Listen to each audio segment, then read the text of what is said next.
Thought you were done with us. Wishful thinking.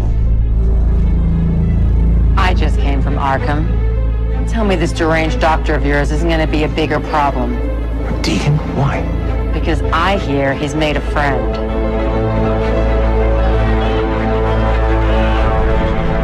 Don't worry, Doctor.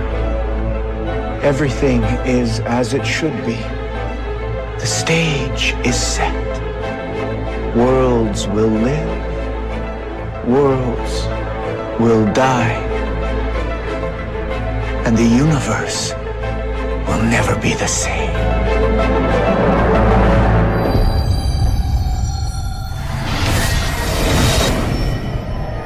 And you could fathom. What are you not telling me? I've seen your future, Oliver. Inexorable and unavoidable. I have watched you die. During this crisis. I'm truly sorry.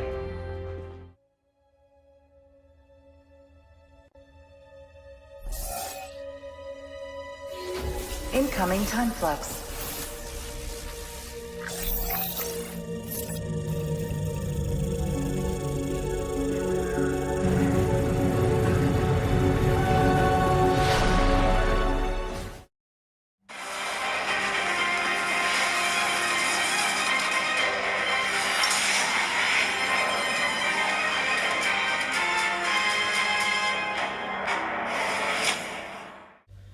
Yo, what is going on, guys? Surge Danger here, and welcome back to another video on my channel. On this video, I'll be doing the crisis theory I promised you guys for the Flash and Arrow, and as well as the other TV shows as well. And this is also my first video for Arrow Season 8, Flash Season 6, Supergirl Season 5, Legends of Tomorrow Season 5, and possibly Batwoman Season 1. And it was actually confirmed by the CW thanks to the poster. The Crisis crossover will be 5 hours and over 2 quarters. And that's the part where I don't understand, the 2 quarters part. I think it would basically be like the main people, being like Supergirl, Green Arrow, and the Flash, have their 3 episodes before the mid-season break. And after the mid-season, like, it ends with a massive cliffhanger or something, like what the hell's that, or something like that. And then after when it's the mid-season premiere, we would have the premiere of Legends of Tomorrow, as we know that Legends will start 2020, and possibly Batwoman as well. So I think when the mid-season premiere starts, we're still gonna have Crisis on Infinite Earths, but it's going to be Legends of Tomorrow and Batwoman slot. And just a recap, I will be talking about Arrow's finale, because it does play a massive part in this theory. So first of all, we did get a rushed plot, but that as we got a 5 to 9 month time jump all of a sudden. And this is probably due to the news of Emily Bett Rickards leaving the show. So Arrow had to possibly do a reshoot for the season and added the moments that were meant to be before the crossover onto the season 7 finale, as well as the events of the flash forward as well. But even though they did that, it still turned out to be awesome. And then midway through the episode, we do find out that the Ninth Circle had a contract on Felicity and Oliver. So this resulted the bunker of Team Arrow being closed, although Diggle said he would still use it.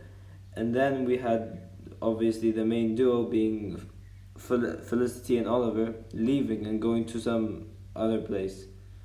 So in those time jumps, we do see what Oliver is up to in his fatherly mantle with Mia, and they were very, very nice moments to watch, as Oliver enjoys a nice moment with his daughter. And then we all of a sudden we get the Monitor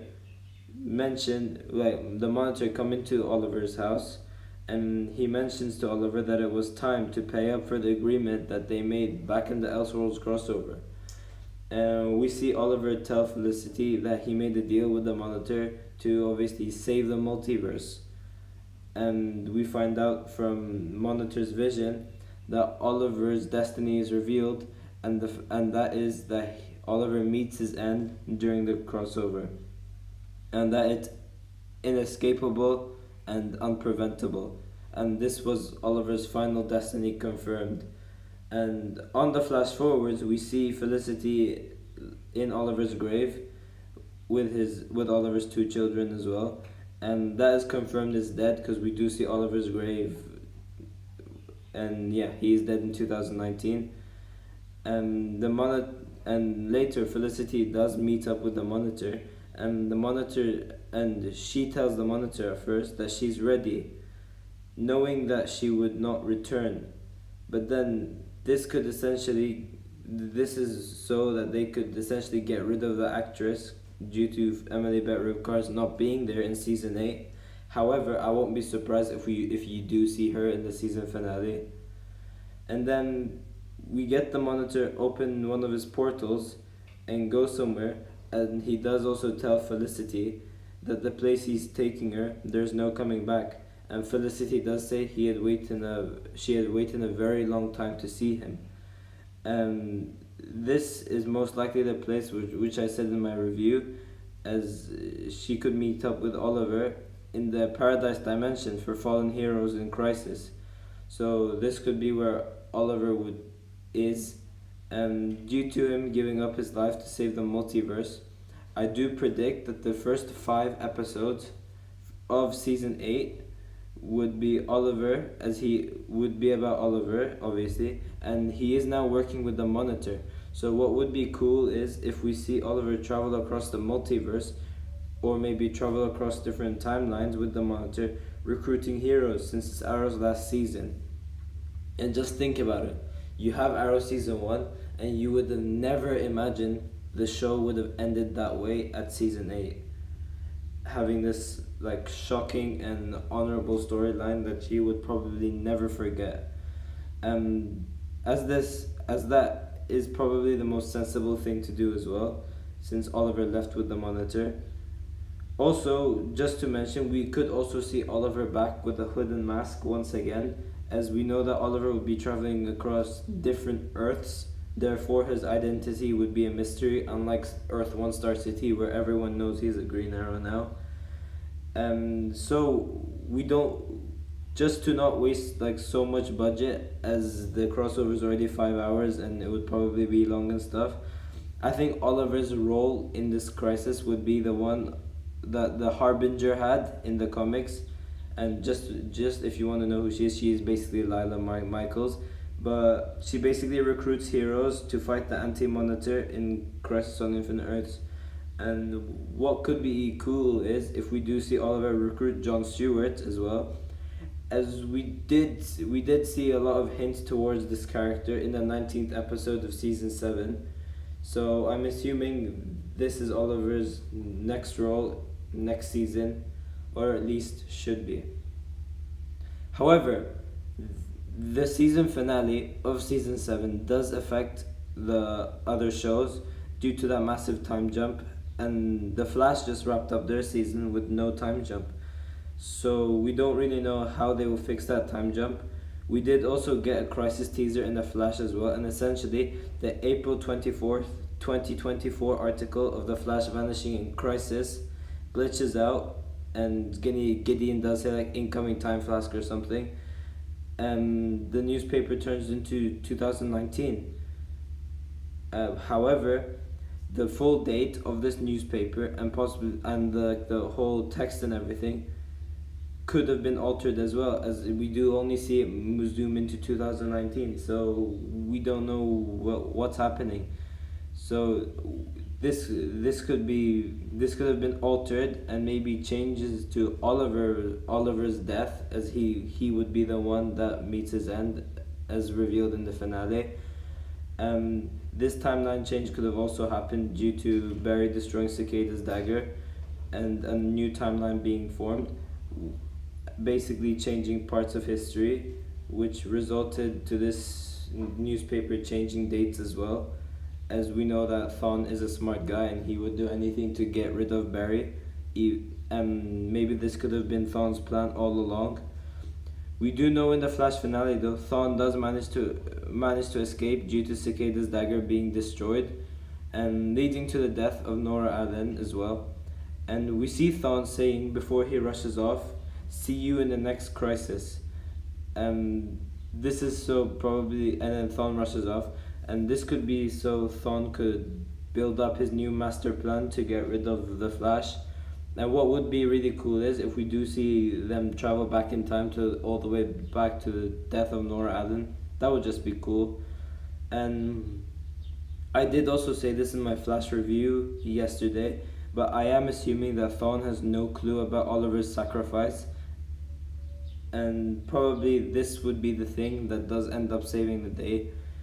And Todd Helbing did say, just to mention, we could be seeing Nora sometime soon, so maybe she may not actually be dead, but is waiting to outsmart Thawne somehow, or she's in the Speed Force, who knows.